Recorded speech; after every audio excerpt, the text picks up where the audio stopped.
Hey, welcome back to the channel, everybody. So it looks like the server transfers are finally live on my server, so I wanted to take a few minutes to discuss.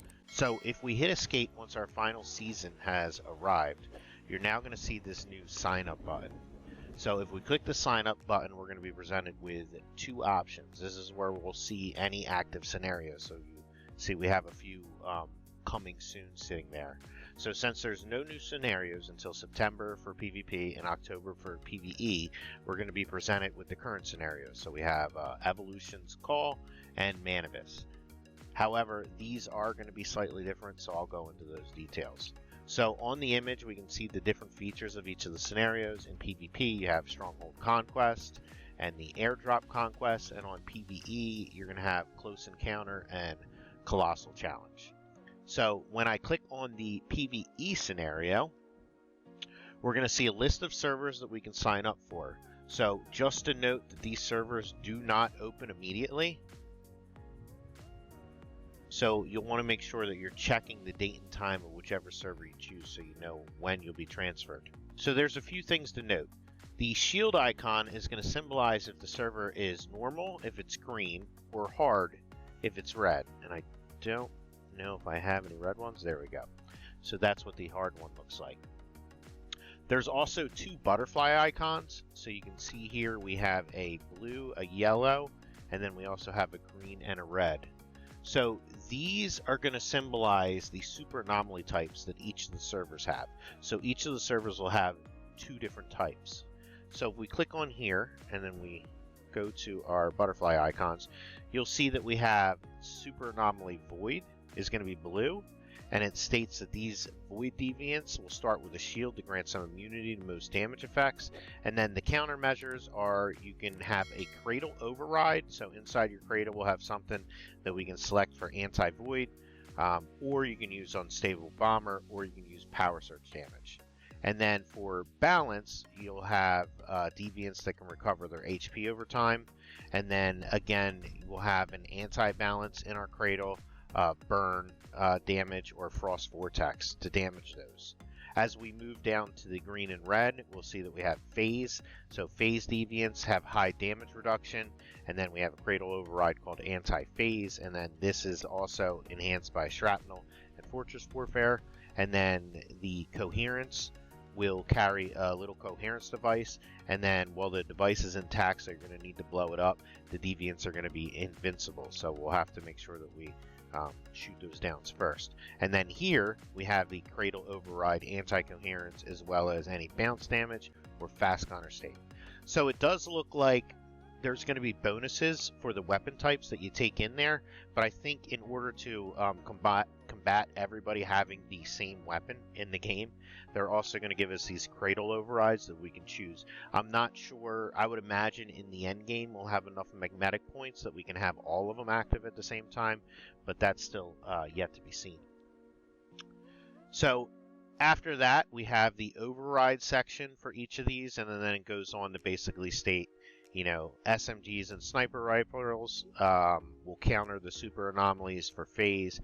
Pistols and crossbows are going to counter the super anomalies for coherence. Now, again, I'm not sure if those are just bonuses. So, like, if you have SMGs, that will also be one of these overrides, or if you're going to need SMGs and sniper rifles to counter the anomaly along with having anti-phase. So that again is all yet to be seen. They have keyword enhancements: fast gunner, burn, shrapnel, and fortress. The wish machine goes on to talk about different blueprints that they have. However, we already have these blueprints in our wish machine, so I'm not sure. I guess these will change. I don't think that if we're, say, on a server here where it shows the Jaws and the Shaman Vulture set, that there will be a different wish machine for us. But again, we'll see later on when the transfers actually go through, and we'll be able to take a look. But I imagine the wish machines are going to be the same, and then future state, when they bring out the new wish machine, they'll probably have some different items on here. So again, it's something that we're going to find out. And then it talks about calibration blueprints. So there's boost styles, would suit the pistols and shotguns and carry increased keyword trigger chance through reloading, obtained by dismantling dropped gear or defeating super anomalies. And then for this one, we have frugal style, which also suits the pistols and sniper rifles, allowing for ammo replenishment for missed shots obtained by disassembling dropped gear or defeating super anomalies. So I'm not sure if these are the new calibration blueprint types, if these will be available on both servers or just this server that you select based off of here. So next we'll talk about the difference between normal and hard. So your normal, I believe the novice servers are all going to be switched over to normal.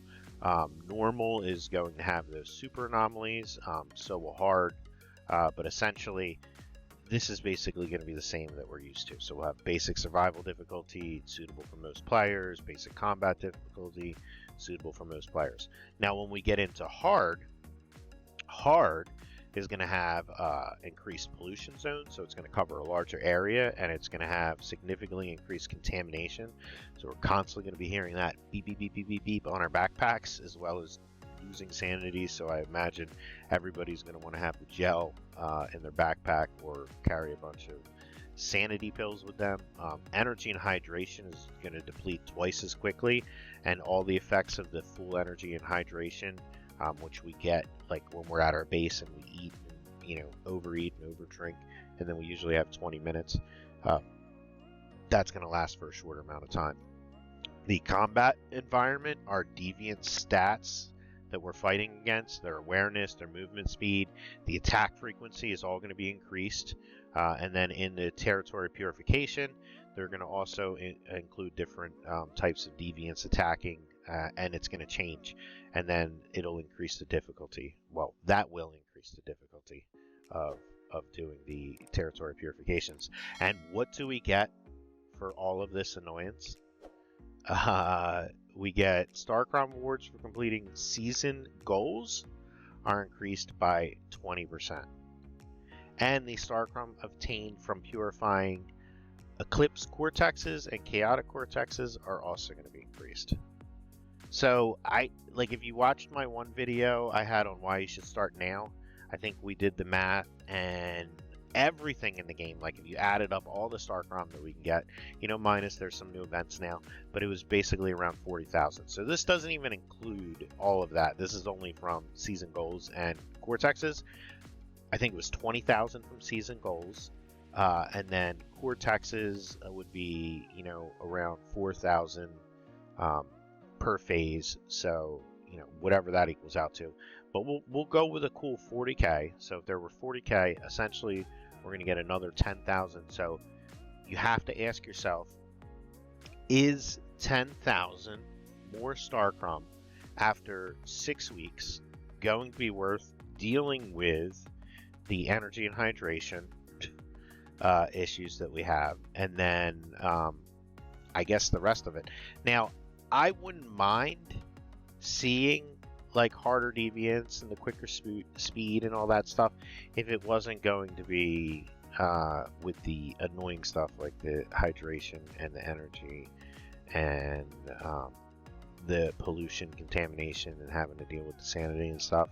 I don't think personally for me it's worth the extra 20%, but we'll see. I'm likely going to create a character on hard mode so that I can bring you guys some content, as well as I'll have characters on all the different modes so that I can bring you all the content. So maybe my opinion will change in the future. I was really hoping, to be honest, that the difficulty hard mode was going to be like unobtainable mods in the regular. I thought they were talking about, blueprints that you can only get if you're on hard mode, maybe some increased experience so you leveled up a little bit faster, something a little bit more than just a flat 20%, but that's where I'm at with that. So the next thing that we're going to talk about is the server opening time. So as we go through and we want to select our server, there's two things that we want to look for. One, the server opening time. So here it looks like the first servers that are going to open are, let's jump back to the first page, at 22:30 military time. I think all the servers are on Pacific, so not sure what that's going to be, was that, that's at 8:30, right? Yep, 22 is 10:30, sorry. So at 10:30 Pacific, so these won't be opening on the East Coast until 10, 11, 12, 1 o'clock. So 1:30 in the morning. The next thing that we need to look at is whether there's going to be slots available. So here you can see there's a little green box, so there'll be plenty of slots available. Now, what I think, like a lot of people are afraid to rush in right away because they think the slots are going to fill up, but I think everyone's thinking that, and you'll see like these stay green for a while, and then maybe the ones that open up in like 2 days, if we go through, might start turning yellow or red. Remember that you can invite friends in. Everybody has a code, so I think if you hit escape and then you go to your profile, here you have a view special invitation code. So if you click this, it's going to give you your invitation code, and essentially you can give that to other players that you want to join your server if the server is locked. However, even that is going to be locked out after a certain period, so they're even going to, so they'll only let so many people on the server regardless, you know, if the servers are full. So you want to make sure that whoever is joining joins with ample amount of time. And I know, like on my server, there's a couple people that want to take a week off.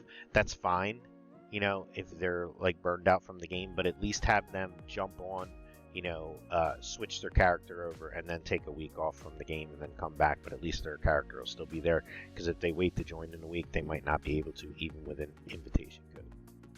So far, that is what we know about the system. The scenario features here, essentially the same map, same deviants. I've checked them on both. I didn't see anything that kind of stood out. It looks like here we have our invitations. We can see who's been invited and who was accepted. So that's a new screen. But that is about it. I am going to go through and we'll sign up right now for one. So we're going to go on, what server are we on now? So we're on, I think this is PvE server, or PvE server 4. So I'm going to choose Manibus. We're going to go to a PvE server 4, and then I'm going to sign up. So here I'm going to click F. It's going to tell me that, you know, this is normal. Actually, what do we have here? High damage reduction, and the other one versus, I think, is shield and recover HP over time. I honestly don't know what's going to be less annoying, although I do want to do an unstable bomber build, and I do want to do a power surge build. So I think I'm going to choose this one. So here I'm going to click sign up, and then I'm going to register. It's telling me there's plenty of spots. So now I am signed up, and it's going to be available in 8 hours and 37 minutes. So I was way off on the time. I apparently don't understand how time works. But I'm signed up. So in 8 hours and 37 minutes, when I get sent to the next screen, I'll make another video and show you guys exactly what to expect. So thanks again for watching. If you enjoy this content and you want more new Once Human content, please give me a like and subscribe, and I'll see you in the next video. Thanks.